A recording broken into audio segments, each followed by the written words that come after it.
Hello everyone, আসসালামু আলাইকুম। সবাইকে প্রবাসী বাস লাভারের পক্ষ থেকে স্বাগতম। জি ভাই, আলহামদুলিল্লাহ অনেক দিন পাখিগুলো রেস্টে ছিল, তাই আজকে আমরা আবার লাভবার্ড কলোনি এবং কেজবে সবগুলোকে আমরা বক্স দিয়ে দিব। তাই আপনাদেরকে একটু দেখাবো, ইনশাআল্লাহ আপনারা ভিডিওটা কন্টিনিউ করবেন। আমরা বক্সের ভিতরে কি কি মেটেরিয়ালস দেয় তাই আপনাদেরকে দেখাবো। চলেন আমরা দেখেন, এখানে দেখেন অনেকগুলো খেজুর পাতা সংগ্রহ করেছি, কারণ আমরা কলোনিতে আজকে বক্স লাগাবো। তাই কলোনির ভিতরে এবং সেফারির সবগুলোতে আমরা খেজুর পাতা দিয়ে দিব। তাই আমরা বক্সের ভিতরে দেখেন কাঠের কুড়া দেই। তাই আপনাদেরকে একটু দেখাই। দেখেন আমাদের বক্সগুলো রেডি হচ্ছে। এই যে দেখেন কাঠের গুঁড়া, আমরা এই বক্সের ভিতরে হালকা হালকা করে কাঠের গুঁড়া দিয়ে দিই, কারণ এতে কি সুবিধা, লাভবার্ড অনেকগুলো পাখি আছে আপনার নেস্টিং করে না। তাই যদি নেস্টিং না করে ডিম দেয় তাহলে ডিমগুলো ভেঙে যাওয়ার চান্স থাকে। তাই আমরা কি করব, ডিমগুলো যেন নষ্ট না হয় এই কারণে আমরা কিছু কিছু কাঠের গুঁড়া দিয়ে দিই। যে তাই আমরা প্রতিটা বক্সে কিছু কিছু করে কাঠের গুঁড়া দিয়ে দিব। তারপরে আমরা কলোনির ভিতরে খেজুর পাতা দিয়ে দিব এবং সেট আপে খেজুর পাতা দিয়ে দিব। দেখেন এটা আমাদের লাভবার্ড সেট আপ। দেখছেন এগুলা, এখানে অ্যালবিনো আছে, অফলাইন ভায়োলিট আছে। দেখেন পাখিগুলো মাশাআল্লাহ খুব সুন্দর করে বসে আছে। দেখেন আমরা আস্তে আস্তে করে বক্সগুলো অলরেডি লাগিয়ে ফেলছি। দেখেন মাশাআল্লাহ, এই দেখেন বক্সগুলো লাগিয়েছে, পাখিগুলা উড়াউড়ি করতেছে। কিছুক্ষণ পরে দেখবেন বক্সগুলো নিয়ে দখল করা শুরু হয়ে যাবে ইনশাল্লাহ। আর আমরা খেজুর পাতা দিয়ে দিব, সবগুলো ইনশাল্লাহ নেস্টিং করা শুরু করে দিবে। তো এখানে আমাদের আর একটা কলোনি আছে। দেখেন এই কলোনিটা একসাথে আছে। দেখেন আমাদের এখানে 3টা টোটাল কলোনি আছে। তো আমরা ভিডিওটা বড় হয়ে যাবে, তো এই কারণে দেখাতে পারলাম না। যাই হোক, আমরা এখন চলেন আমরা কেজি, আমাদের এখানে 45 জোড়া কেজি আছে। দেখেন এখানে 45 জোড়া আছে কেজি লাভবার্ড, বায়োলেট আছে, লুটিনো আছে, অ্যালবিনিও আছে। তো এই সবগুলো বক্সে আমরা কাঠের গুঁড়া দিয়ে দিলাম। তার কাঠের গুঁড়া দেওয়া শেষ, আমরা খেজুর পাতা দিয়ে দিব।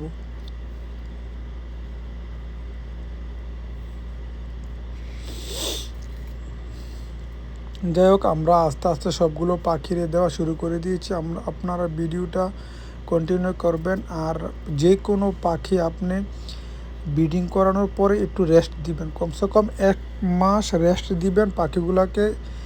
একটু মাল্টিভিটামিন, ক্যালসিয়াম দিবেন। আমি আসলে এখন বক দিয়েছি, এখন কি করব, আপনার ক্যালসিলেক্স একটা ওষুধ আছে, আমরা ওইটা দিব। আর যেহেতু বক দিয়ে দিছি, ওইটা শেষ হওয়ার পর আমরা আপনার 50 বিট একটা ওষুধ আছে ওইটা দিব। বাস এই দুইটা আমরা মেডিসিন ইউজ করবো, আর কোনো আমরা মেডিসিন দেই না, শুধু এই দুইটাই দিই। আর আমি বেশিরভাগ 1 ফুট এবং 6 ফুট দিয়ে পাখিরে সবসময় এগুলো দিয়ে থাকি। তো দেখেন আমি আপনাদেরকে একটু দেখাই, আমার অলরেডি খেজুর পাতা দেওয়া হয়ে গেছে। দেখছেন খেজুর পাতা আমি দিয়ে দিছি। বক্সও ওরা নিজেরাই কেটে নিবে। আপনি শুধু আপনার কলোনিতে অথবা খাঁচার মধ্যে রেখে দিবেন, ওরা নিজেরাই কেটে নেবে। দেখেন এখানে দিয়ে দিছি, এখানে দিয়েছি। আমার এই 3টা কলোনি আছে অলরেডি। দেখেন বক্স নিয়ে অলরেডি তাদের ভিতরে শুরু হয়ে গেছে। দেখেন বক্স দখল করা নিয়ে তাদের ভিতরে শুরু হয়ে গেছে। দেখেন দেখেন আপনারা আমার এই ভিডিওটি সাবস্ক্রাইব করে পাশে থাকবেন এবং ইনশাল্লাহ ব্রিডিং রেজাল্ট আপনাদেরকে দেখাবো। আর যদি কোনো পাখির সম্পর্কে আপনারা কোনো কিছু জানতে চান তাহলে কমেন্ট করবেন, ইনশাল্লাহ আমি প্রতিটা ব্যক্তিকে রিপ্লাই করব। যেই কোনো পাখি সম্পর্কে যে কোনো কিছু জানতে চান আপনারা কমেন্ট করবেন, আমি আপনাদেরকে রিপ্লাই করব। আর সবাইকে অনুরোধ রইল সাবস্ক্রাইব করে পাশে থাকার জন্য। দেখেন, আর নতুনদের জন্য বলবো, যাই পাখি যদি কারো থেকে নিয়ে আসেন সাথে সাথে কখনো বক্স দিবেন না। আনার পরে আপনার নিরাপদ জায়গা রাখবেন, পাখিগুলোকে রেখে কমসে কম 1 মাস রাখবেন, রাখা তারপরও পাখিরে আপনি বক্স চাইলে দিতে পারেন। আনার পরে যদি কোনো পাখাল বলে ভাই নেওয়ার লোকে ডিম দিয়ে দিব, না ভাই এরকম হয় না। আগে পাখির জায়গা পছন্দ হতে হবে, তারপরে পাখি ডিম বাচ্চা করবে। আপনি নিয়ে আসবেন, না পাখিগুলো একটু রেস্টে রাখবেন, তারপরে আপনি বক্স দিবেন। আর পাখিরে 1 ফুট 6 ফুট দিবেন। আমার দেখেন আমার চ্যানেলে অনেক ভিডিও আছে, ককাটেল পাখি 5টা 6টা 7টা করে বাচ্চা করে। আমি কি কি খাবার দেই। যদি এরকম ইনফরমেশন ভালো ভালো ভিডিও চান তাহলে আপনারা আমার ভিডিওগুলো দেখেন। দেখেন ককাটেল পাখিরে আমি এর আগে 7টা বাচ্চা করছি, ওই ককাটেলটা এখন আমার 5টা বাচ্চা করছে, আবার অনেকগুলো 4টা করে করছে। আলহামদুলিল্লাহ আমার প্রতিটা পাখি ভালো ডিম বাচ্চা করে। তা আমি যে খাবারগুলো দেই আমি সবগুলা ভিডিও তৈরি করে আপনাদেরকে চ্যানেলে দিয়ে রাখি, আপনারা দেখতে পারেন।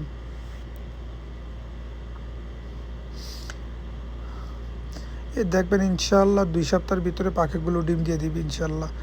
এতে 2-3 দিন লাগবে তারা বাসা তৈরি করতে, তারপরে ডিম দিবে। আপনি অনেকে হয়তো বলবেন ভাই কাঠের গুঁড়া দেন কেন? ভাই কাঠের গুঁড়া দেওয়ার উদ্দেশ্য হচ্ছে লাভবার্ড সব পাখি নেস্টিং করে না, কিছু কিছু পাখি আছে নেস্টিং ছাড়া ডিম দিয়ে দেয়। যদি আমি কাঠের গুঁড়া না দিই তাহলে ডিমগুলো হয়তো ভিতরে ভেঙে যেতে পারে, তাই কিছু কাঠের গুঁড়া দিয়ে দিলাম। যদি তারা নেস্টিং করে তো এগুলোর উপরে নেস্টিং করে ফেলবে, সমস্যা নেই। আর যদি নেস্টিং না করে তাহলে ওই ডিমগুলোর সমস্যা হবে না, তাই আমরা এভাবে দিয়ে থাকি। আমরা বক্সগুলো সব খুলে রোদে শুকিয়ে পরিষ্কার করে রোদে শুকিয়ে রেখে দিছি, আজকে আমরা দিয়ে দিতেছি। যাই হোক, ভিডিওটা যদি ভালো লাগে নতুনদের উদ্দেশ্যে শেয়ার করে দিবেন এবং সাবস্ক্রাইব করে পাশে থাকবেন। আর যদি পাখি সম্পর্কে কিছু জানতে চান তাহলে আপনারা কমেন্ট করবেন, ইনশাল্লাহ আমি আপনাদেরকে রিপ্লাই করব। দেখেন আমার ওইখানে 3টা কলোনি আছে, সবগুলো পাখি ফুরফুরে মেজাজ আছে। আজকে বক্স নিয়ে একটু তাদের মধ্যে ফাইটিং চলবে, তারপর ইনশাল্লাহ ঠিক হয়ে যাবে।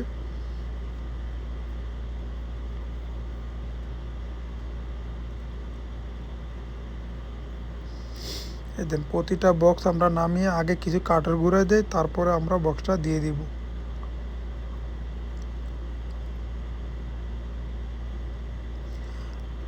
আমার এই খামারটি সৌদি আরব আল কাসিম বুরাইদা শহরে। যদি কোনো প্রবাসী ভাই দেখতে চান তাহলে আসতে পারেন, সমস্যা নেই।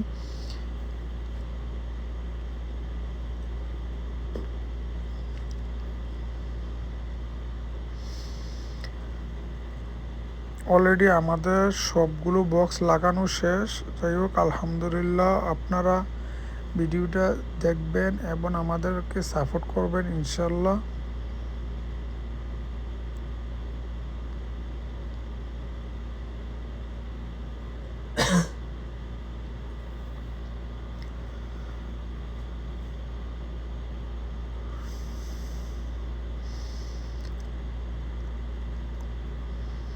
যাই হোক আলহামদুলিল্লাহ আমাদের লাগানো শেষ। আপনারা সবাই ভালো থাকবেন, সবাই দোয়া করবেন ইনশাল্লাহ আমাদের পাখিগুলো যেন ভালো ডিম বাচ্চা করে। আমরা ইনশাল্লাহ নেক্সট ভিডিওতে আপনাদেরকে ব্রিডিং রেজাল্ট দেখাবো। আল্লাহ হাফেজ।